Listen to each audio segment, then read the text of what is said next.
Well, hello and welcome to the Informed Traveler Podcast, a weekly travel podcast where our goal is to help you become a more informed traveler. I'm your host, Randy Sharman. On our show this week, it is all about Charleston, South Carolina, where we just returned from spending 4 nights there, learning about the history and culture while enjoying the southern charm of the area. We were hosted by the folks from Visit Charleston, and it was a fantastic trip, and Charleston really is a beautiful place. There's so much to see and do in Charleston, it's impossible to pack it all in 4 days, but we did see a lot and learned a lot about its dark and sometimes colorful past. The biggest highlight for me, being a Civil War buff, was visiting Fort Sumter. It was number 1 on my list of the sites to see. It's the site where the first shot was fired to start the U.S. Civil War. It's a must-see as far as I'm concerned, and you can get a visual of that tour on our Facebook and Instagram feeds. In fact, we have quite a few posts from our time in Charleston on our social media pages, so I invite you to visit those to get a visual of our trip. We also had a visit to the International African American Museum, which was quite an eye-opening experience. It's located on the site where almost half of all enslaved African captives arrived in the U.S., and it was there that I got to speak with Paul Holston from the museum to learn all about it.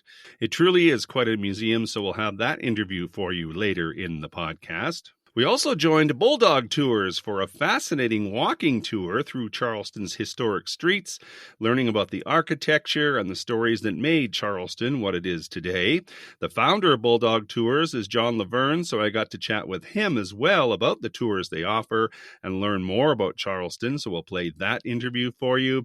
And our home away from home for 4 nights was the elegant Charleston Place Hotel, a beautiful hotel centrally located in the heart of downtown Charleston, where there's an abundance of shops and restaurants and museums that are just a few minutes walk from the front entrance. So we begin our podcast playing a conversation we had with Becky Hubbard. She is the managing director of the Charleston Place. charlestonplace.com is the website, and here is that conversation for you now. It's very exciting to be here. I always think for hotels, location. It's like real estate. And so we got here last night, did a little bit of a wander, but it's an amazing location to start. Yes, it is an amazing location to start with because it really is just centrally located to everything, and Charleston itself is such a walkable city, and so to have a hotel that's placed in the center of everything, I'm sure when you got here last night you saw Second Sunday that we had just been finishing, where King Street is just flourishing with all of our local vendors, and it's just so pleasant to walk up and down. And then you have so many restaurants in the area, you have so many retail spaces in the area, so it's just amazing place to be in general.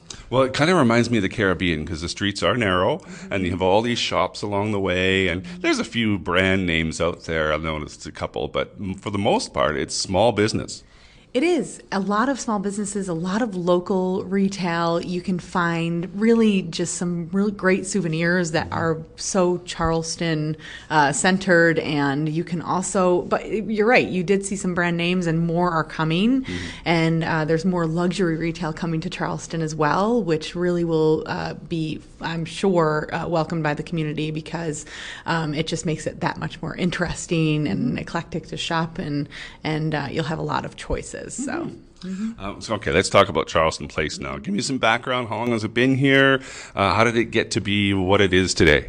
So it was built in 1986, and it was built really to revive the city in general, not only just for tourism, but as a cultural center. And Mayor Riley, who I'm sure you've heard of, he really, it was his inspiration to build the Charleston Place. And it was built at a time when Charleston was not looked upon as a city that you would go and visit often or come back to or spend a lot of time in. And so a lot of the city leaders, including Mayor Riley, thought that that was just unbelievable because Charleston is such a beautiful place, and there's so much to be saved and honored and looked for in terms of history. Like you said, you're going to Fort Sumter today, but that's not the only thing that's here in terms of history. So many things have started here, and so the Charleston Place was meant to be a place of gathering, but also a place where you could come and be in the center of it all and really kind of reap the benefits of this beautiful city. I'm curious to know, like, first impressions, and I say that because when you walk into the lobby here, even when you pull up into the driveway there, it's amazing. Like, the first impression is wow, right? And I'm sure that's not by chance. Not at all. Yes. Well, what's great is we are undergoing about $160 million renovation for the Charleston Place, and so what you've pulled into is our original drive that the Charleston Place was actually built upon back in 1986. So it's very fun to actually go back in time and be able to offer that to our guests for a time period while we renovate and reimagine our other front drive. And so, it's meant to be a grand arrival. When you walk into the hotel, you see this beautiful chandelier, the grand staircase that really encircles the lobby, and it's just meant to be a statement arrival. Yeah. And then on the other hand, it's like you guys are the front line of first impressions, right? When you visit a place, I never thought about this until yesterday. I was thinking, and I don't want to say there's pressure on you or anything like that, but it is the first impression when you come to a destination and you check into your hotel that sets people's whole mindset, does it not? It's true. I'm so glad you said that because we take a lot of pride in our Southern hospitality and being representatives of Charleston, the city itself, because our ladies and gentlemen that are here have such genuine hospitality and they're so friendly. They really want to make guests happy. They want to make sure that they are the tour guides for the city, and a lot of them are ingrained into the fabric of the community itself. And so a lot of our neighbors and community leaders, they know our door team, they know our valet team, they know our our banquet team because we do so much within the community itself. So yes, we are so proud to be representatives of Charleston. And actually, if you ask anybody, we call a lot of our representatives in the front, we call them, just kind of pseudo mayors because they do know everybody and everybody knows them. Well, that starts as soon as you step out the door. Like there's someone right there greeting you, and it's really an amazing experience. Let's talk about the rooms and the amenities and the building itself, because I get the impression that it's a lot bigger than what you first sort of see, right? Yes, it is. So the Charleston Place, it will have, after we renovate, because we're creating more suites, and so it will have 421 rooms. And so you really don't know that from stepping into the lobby. No. And we also have 40,000 square feet of event space as well. But the other part of this is there's all sorts of nooks and crannies around the hotel, like Thoroughbred Club, for example, is really an amazing place to go and have a beverage, and you can really look out upon the action that's going on in the lobby and in the public areas, and you can choose to be a part of it all, or you can choose to sit back and just view what's going on. And then Palmetto Cafe is an incredible spot for breakfast and lunch, but on Sundays we have this beautiful brunch where the music vibe, we have live music, and the vibe in Palmetto Cafe is just amazing with this incredible array of brunch items and this spread that you wouldn't believe. And it's just amazing. People come after church, people come with their families. There's just so many things that happen on a Sunday in Palmetto Cafe. And so also, upstairs, the rooms that we are reimagining, they're just beautiful. We meant to have it be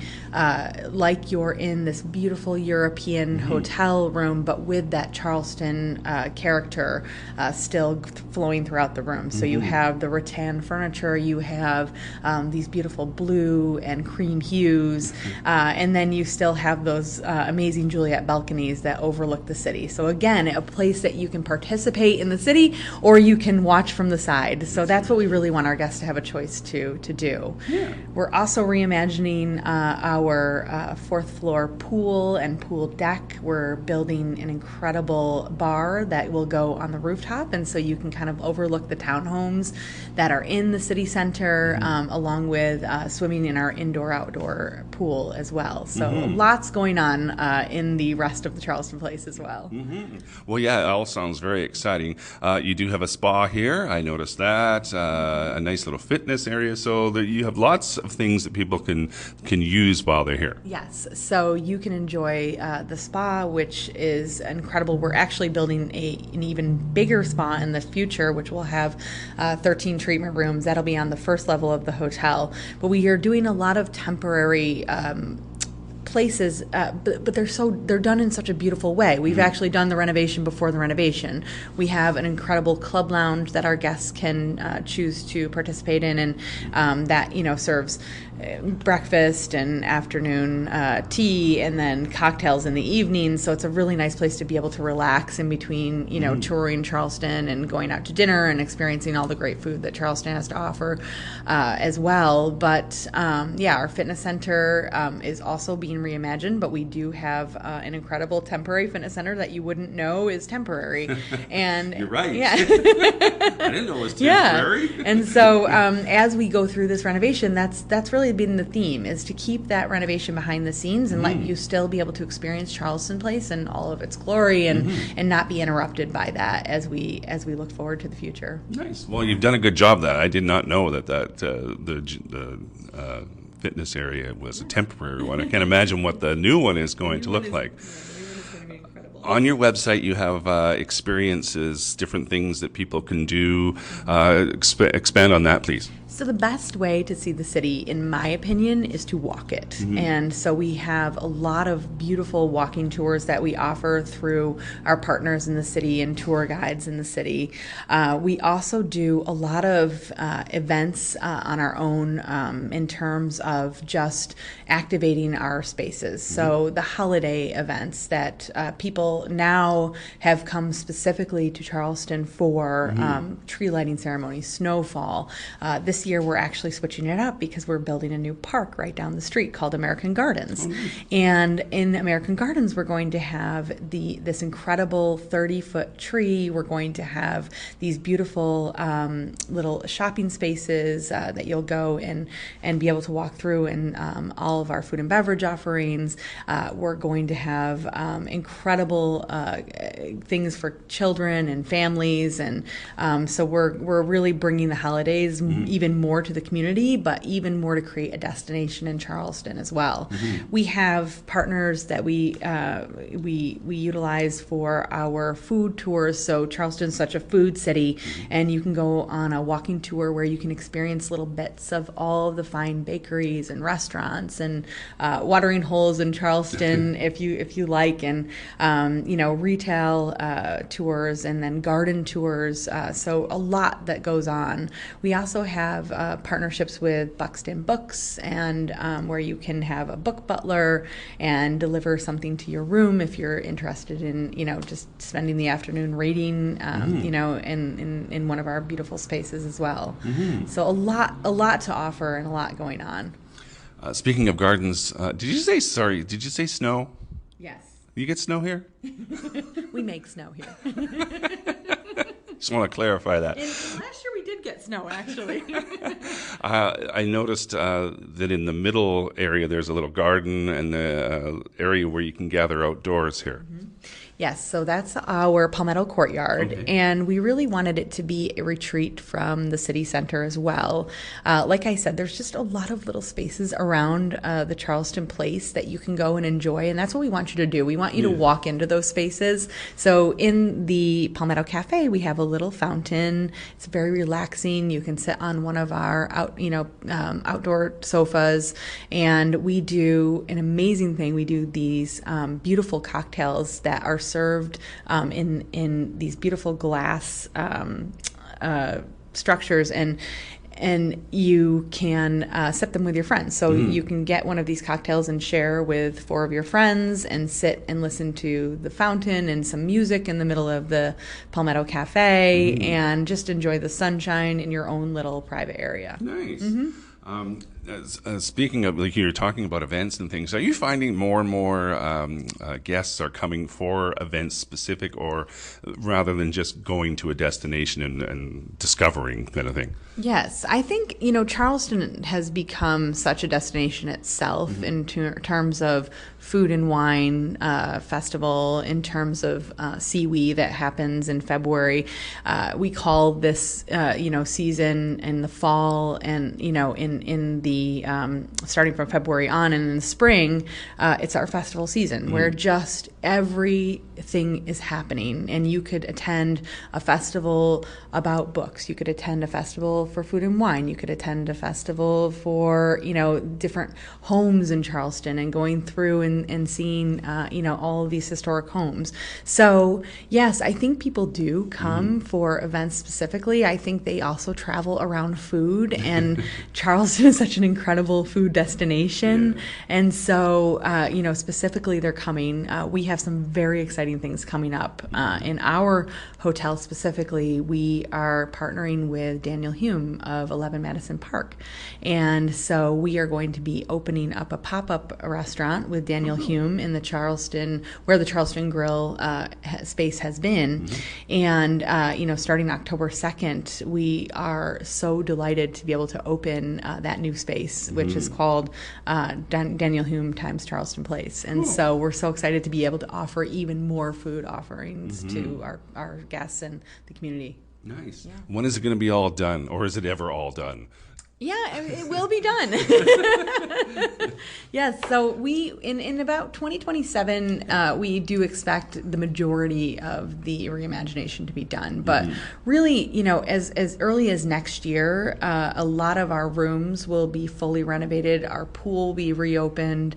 Our roof deck will be reopened, and then we've just already reimagined our event space. So a lot of areas in the hotel will be finished, and then we'll just go forward with the rest of the reimagination in terms of our food and beverage spaces. Not that they should wait till then. That's not what I'm saying. Yeah. Come now and come back. That's right. Please come now and come back. Yeah, we really, this is the time to be in Charleston. This is the time to discover BHC, and this is the time to really look at our hospitality company, because we're doing so much in the city, and really in terms of our growth and our expansion. The other thing that we're doing also, besides the Charleston Place, is next year we open the Cooper Hotel.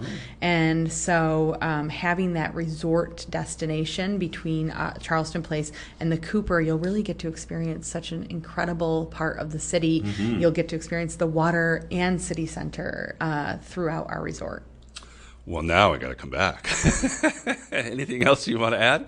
I think that, like we said before, Charleston Place has always been such an incredible destination for both guests and community members, and we always want to be Charleston's living room because it just makes it such a joyous place, and really we love to see guests step in for the first time and discover our hotel, but also our offerings in BHC.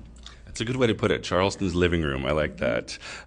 Becky Hubbard is the managing director of Charleston Place, charlestonplace.com. It's a beautiful place to visit. Thank you for having us. Thank you so much, Randy. Nice to talk to you.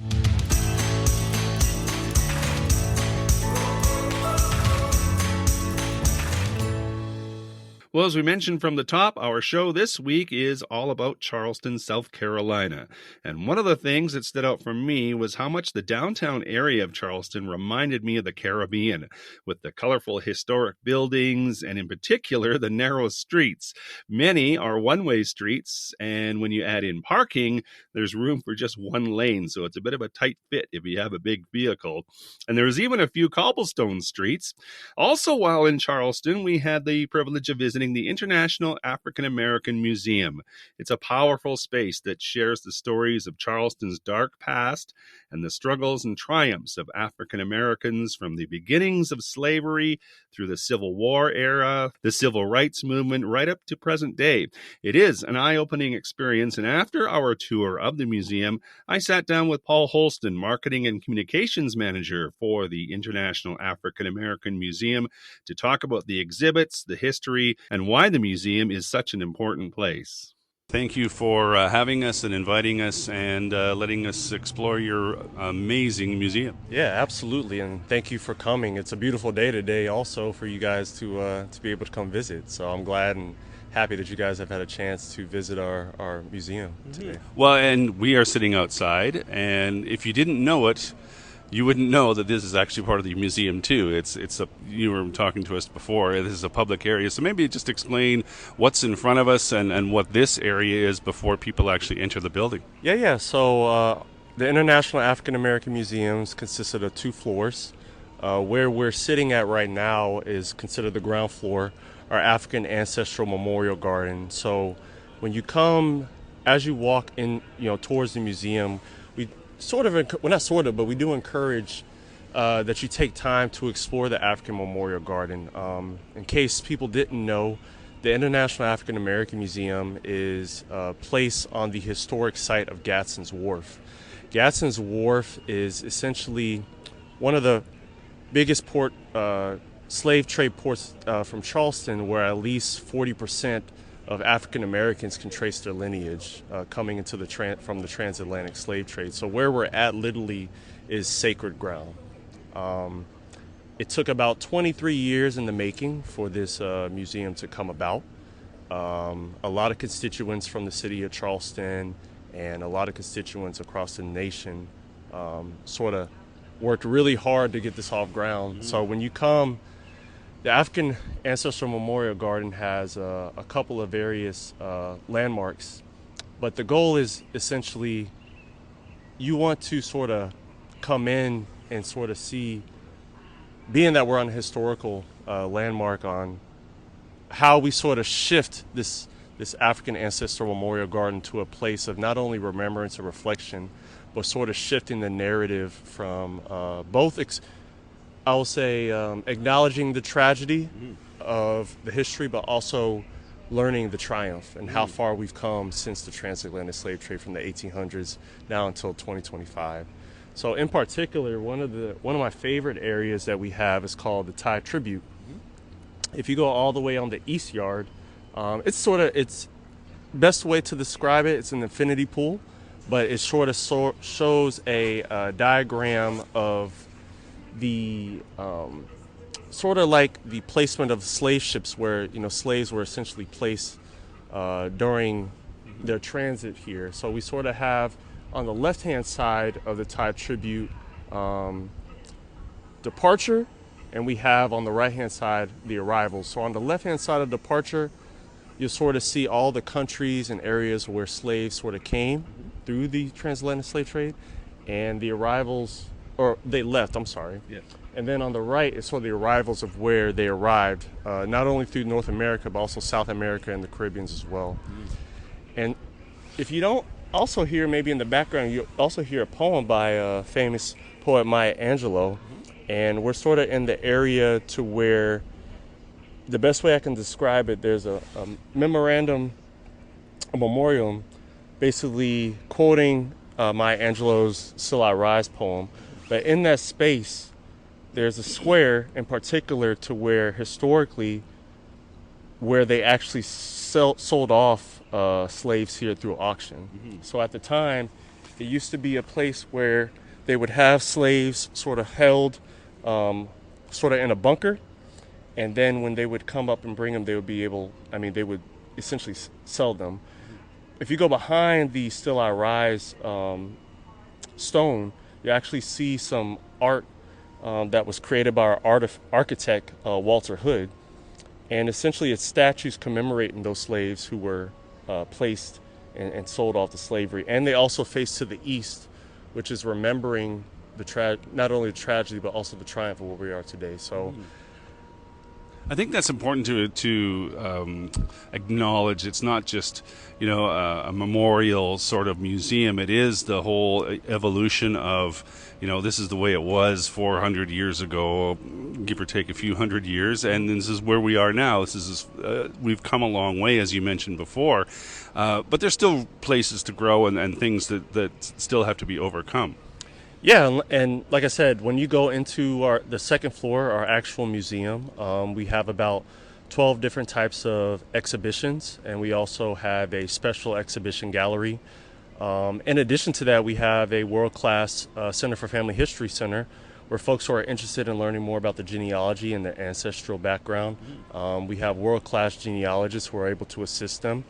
And the whole focus and mission here, which I love. I'm a native of Summerville, South Carolina, which is a city right outside of Charleston.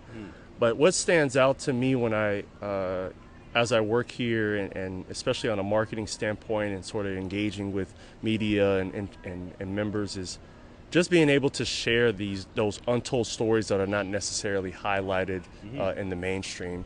One of the things that are very in particular that I enjoy is the way that we shape and tell the story of South Carolina history related to the Gullah Geechee culture, and as well as things that people may have not known in towards how African Americans contributed in the city of Charleston, and that sort of spreads that story out into the international narrative. So those are things that I hope when people come here with that open mind. Of course, we do acknowledge the tragedy, but more importantly, we want you to leave with understanding and knowing the triumph, and also encouraging other people to visit as well. Yeah, absolutely. We've done the tour, and you asked me afterwards if there was anything that stood out, and I couldn't think of anything right away. But as soon as you mentioned the genealogy, the displays of family history, and the one in particular that actually traced back her great grandmother, who was one of the first people brought from Africa here. That one really stood out. It's like, well, there is someone here, then she's alive today, that traced her genealogy right back to this spot here. Yeah, I mean, and we also feature two other people I could stand out. Former First Lady Michelle Obama was able to trace back. We have some proof and sort of documents that examine some of her background history. And also we have actually one of our own staff members. His name is Darius Brown. He's actually a research assistant, a part of our Center for Family History, and he was able to trace his family history back. So we are very proud and honored to be able to assist people to sort of learn those their ancestors and those before them. So and it's for everybody. It's not just African Americans. I mean, we sort of encourage, what our Center for Family History Department encourages is, you start off with at least your paternal and maternal grandparents. If you have more beyond that, it helps a lot. But they'll be able to, whether it's through one-on-one consultation or with the kiosks that we utilize, the booths that we utilize, that we can assist in sort of continuing to help trace that family tree. I think one of the things that also struck me too is I consider myself a bit of a history buff, and Civil War history is one of my favorites, and the Civil Rights Movement. And you think you know a lot until you come to a place like this, and they just bypass some of the displays and some of the artifacts, and they really should stop, because there is a lot to learn from, even if you think you know a lot. Yeah, and fun fact, great that you mentioned that. Actually, this month is our Center for Family History is recognized in sort of a Legacy of Freedom Month, because we actually hold some archives and pensions from the United States Colored Troops, in aligning with those various wars. So, to your point, I mean, I those are stories that are not told, and like I said, we continue to encourage people to really continue to educate themselves. Like you said earlier, not just about the slavery aspect in particular, but just how much African Americans has contributed to this country that is now about to be 250 years old next year. Exactly. So, What's the best way to explore it? So I know this is the public area down here. You want to make sure you have a look and look at the Tide tribute, and then you make your way into the building, and you easily map it out. So so you get to see everything, and you can take as much time as you want. Or, maybe come back, maybe takes 2 days, or skim through things if you're pressed for time. Yeah. The uniqueness of our museum at this current state is that we are a self-guided museum. We do utilize a phone app that's called Bloomberg Connects, that if you would want to use a self-guided audio guide, that can help.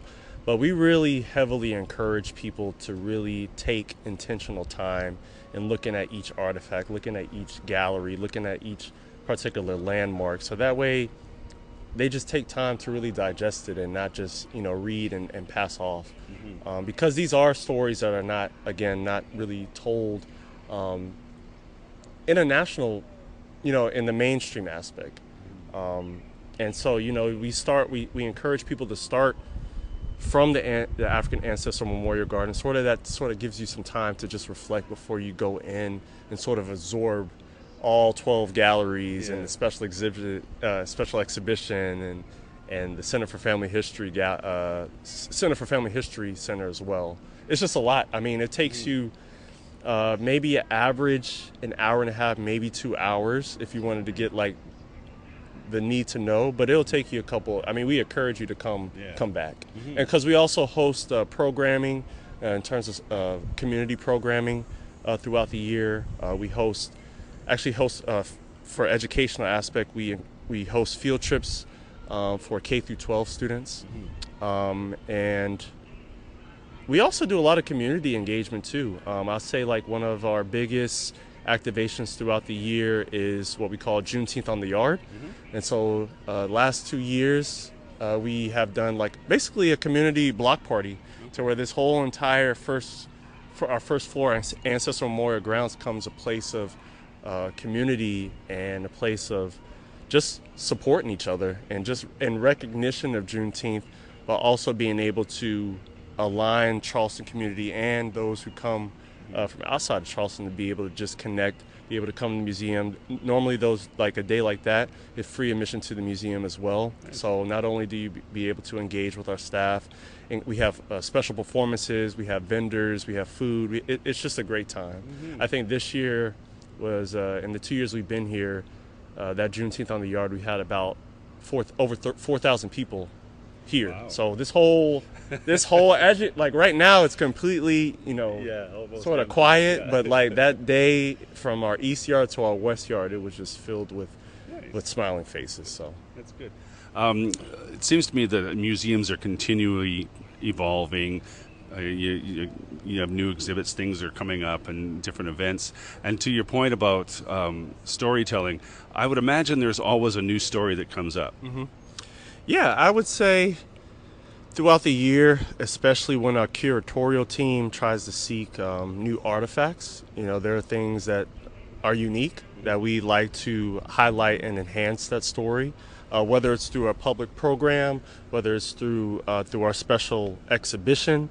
Our current special exhibition is Redefined Creative Expressions of the Black Diaspora, and that is essentially a special exhibit that was curated by our curatorial team, and basically the goal is to basically highlight the various aspects of the Black diaspora through storytelling, art, music, and all that sort of category in that storytelling aspect.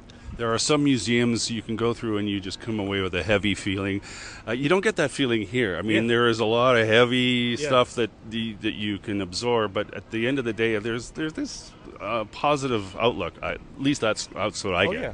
I mean, that's what a lot of our visitors express. Like I said, I think you come in as any museum, if you sort of come in with that expectation already. Oh, it's just a historical aspect. So you start, like I said, with learning the tragedy, the departure and the arrivals, and you sort of go into the transatlantic experience that sort of talks about from the transatlantic slave experience up until about the 1900s. But then as you sort of get into our American journeys and you sort of see how far we've progressed since that time, you sort of come with a lighthearted, joyful feeling. And by the time you leave from the West Yard compared to the East Yard, you sort of do. And the sun shines on the West Yard as well. So I think that is just the balance that I think we just love here in terms of our mission statement of telling the untold story of the African American journey at one of our most historical sites.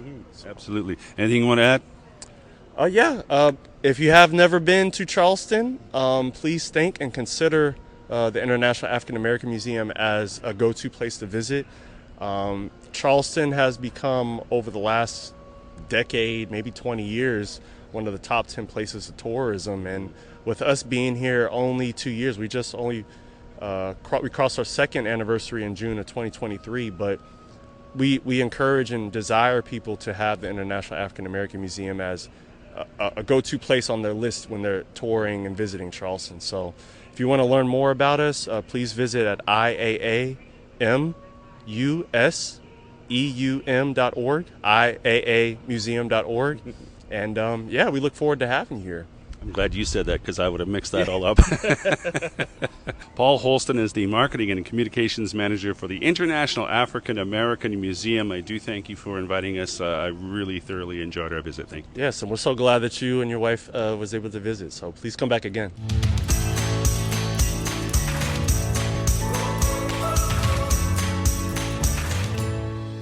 This is the Informed Traveler Podcast. I'm Randy Sharman. Just want to remind you of our website, theinformedtraveler.org. That's where you can find our contact page if you have any questions or comments about the podcast. You can also email me too with any questions you might have. My email address is randy@theinformedtraveler.org. And if you want to see some of the videos and images of the places we visited while in Charleston, you can like us on Facebook at facebook.com/informedtraveler, on Instagram at informedtraveler, or on X at Informed Traveler. We have highlights of our tour to Fort Sumter on there, the colorful architecture of the historic buildings in the downtown area of Charleston, and the images of Charleston Place Hotel, plus a few others. Again, it's available on our Facebook page at facebook.com/Informed Traveler, on Instagram at Informed Traveler, or on X at Informed Traveler. Now, one of my favorite things to do when visiting any destination is to do a walking tour. You learn so much about the history and culture of the area, plus it helps when you're getting your bearings and you can make notes of the places you might want to go back to and explore further. Our walking tour was with a company called Bulldog Tours, and before we began our tour, I had the chance to sit down with John Laverne, the founder of Bulldog Tours, to learn more about the tours they offer and how it all began. Their website is bulldogtours.com, and here is that conversation now. Tell me the story of Bulldog Tours and how you got it going and how it became what it is today. Sure. Well, native. I was born here a long time ago, and I've always loved my hometown and just been infatuated with it for a variety of reasons. And when I graduated from college in 1991, being a tour guide, I gave carriage tours. It was my first job ever, and absolutely loved it. But felt compelled to go get the real job, did that, and about 10 years later, it just happened. I was like, I really want to start my own tour company, just something I'm proud of, and the goal was to help from day one. I wanted to help preserve one of my favorite buildings in Charleston. It's the old Exchange building, and I went and met with him. I was like, I've got this crazy idea. I'll start a tour company up.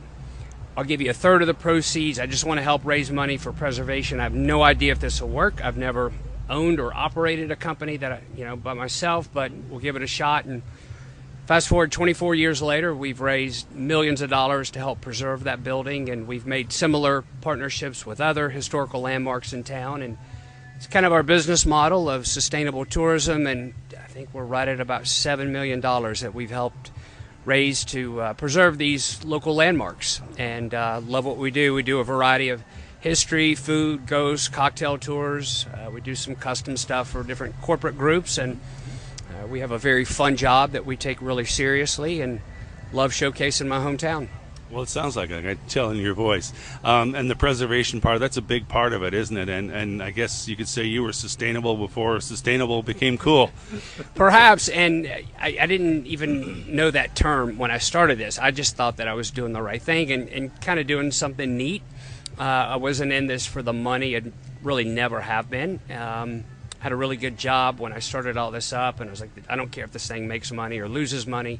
It's actually okay if it lost money for the tax write-off reasons. But yeah, just kind of kept the focus on like building something that I was really proud of, something that helped make Charleston better. And yes, turns out there is a term for it, and it's called sustainable tourism. Mm-hmm. See, you were there before it became cool. So tell me about the specific tours. You kind of glazed over some of the tours you offer, but break down. We're going to go, I believe, on 2 separate tours, I understand, doing a food one and a historic stroll. Correct. So y'all are going to do, your wife and yourself do the Charleston Strolls Walk with History tour. And it's a 2-hour walking tour. Charleston's very flat and very easy to navigate. And you're going to see the best of Charleston's historic district. And that includes Rainbow Row and the French Quarter and the Battery, and talk about the historic homes, the Revolutionary War. You're going to see historic churches, historic homes, gardens. Just learn a little bit about the culture of our city and how we came to be, and you're going to be in a magical neighborhood. It's called South Abroad, and that's where the finest homes in Charleston, and many consider in the country, to be located, and you're going to be blown away. I don't know if you've ever been to Charleston before, Randy, but it is a special place, and the history is fascinating. For United States standards, we're old. We were founded in 1670, but it's all relative. We have visitors from, let's say Germany or England or France, and we're babies compared to them. But this was all started by King Charles II, and I think we've done an amazing job of staying in touch with our history, and preservation has been a really big part of Charleston's success and a big part of our community for a very long time. We had the first preservation society, first preservation laws in the United States, and it shows.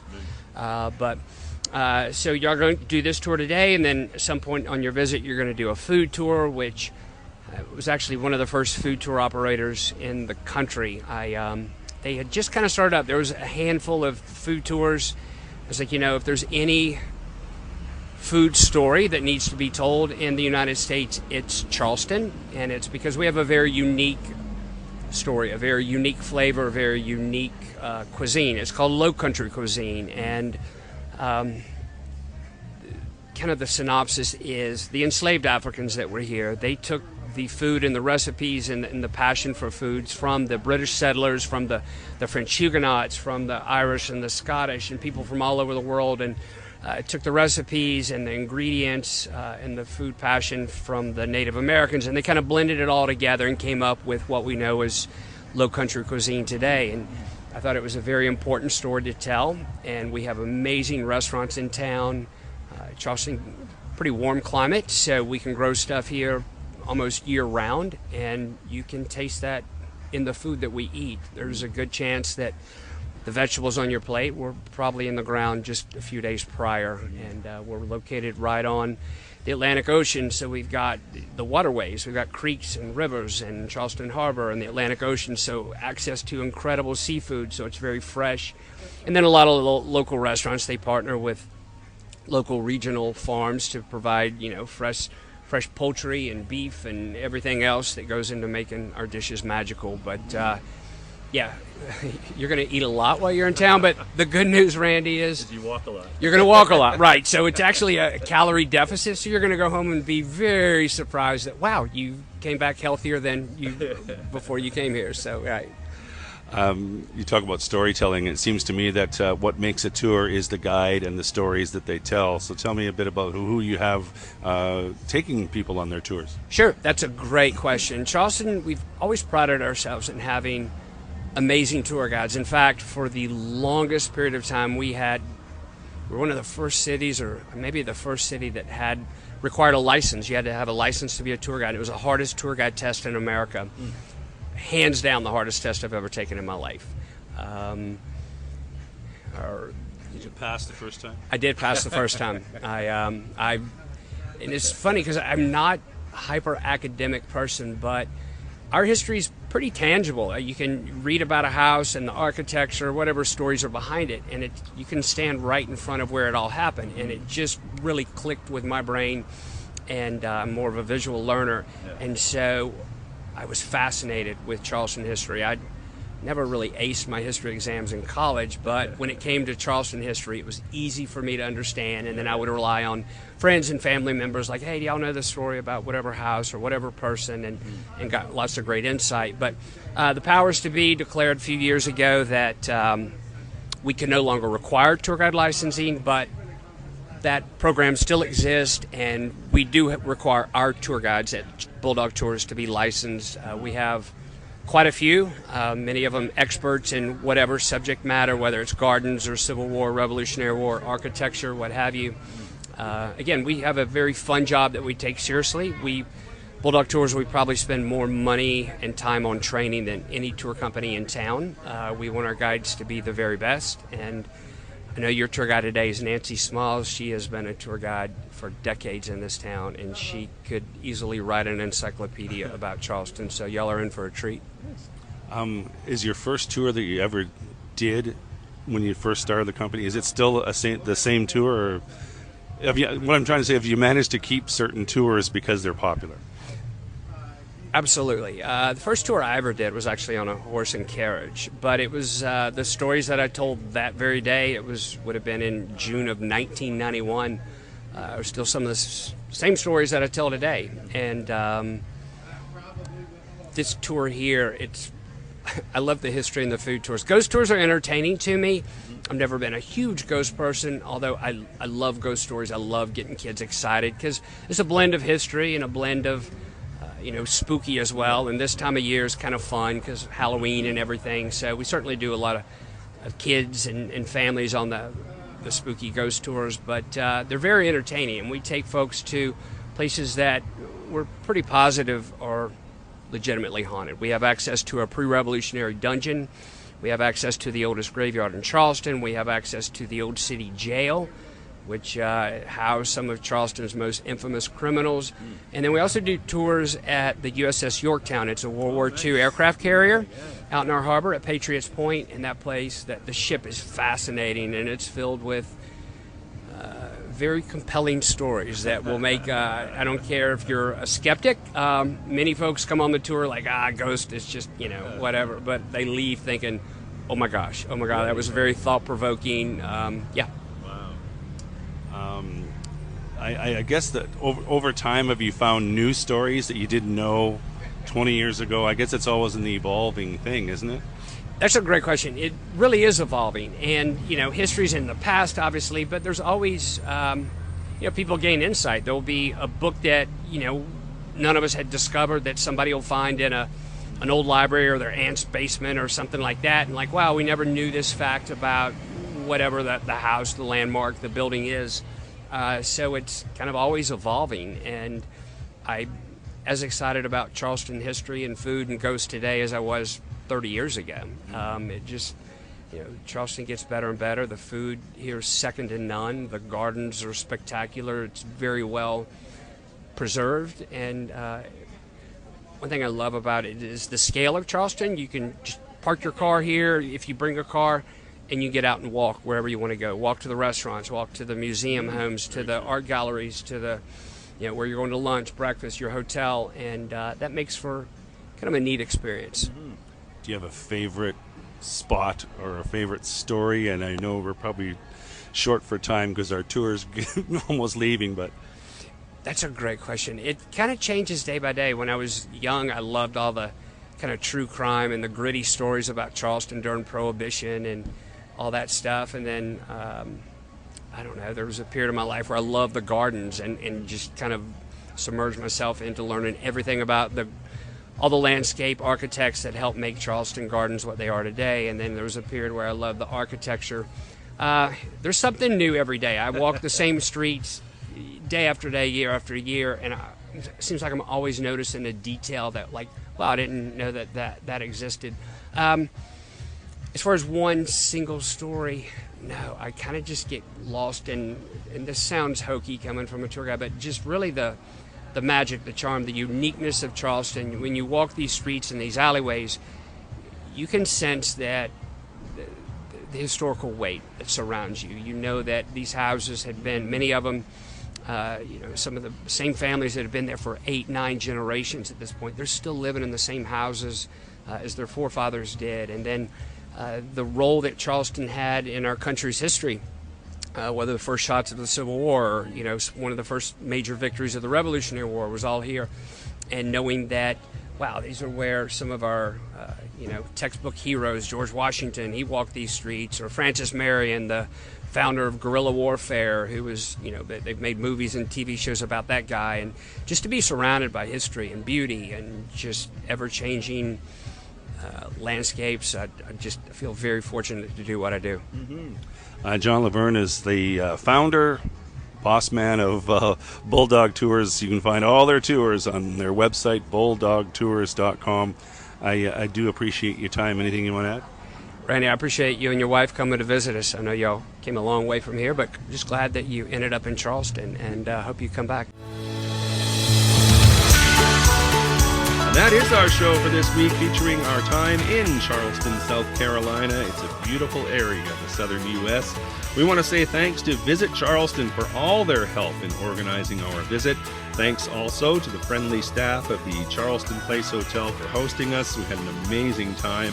If you have comments or questions, we'd love to hear from you. If you have a show idea, send that along as well.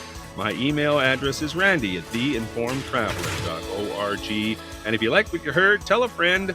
You can check out our website too, theinformedtraveler.org. In the meantime, thanks for listening, travel safe, and be an informed traveler.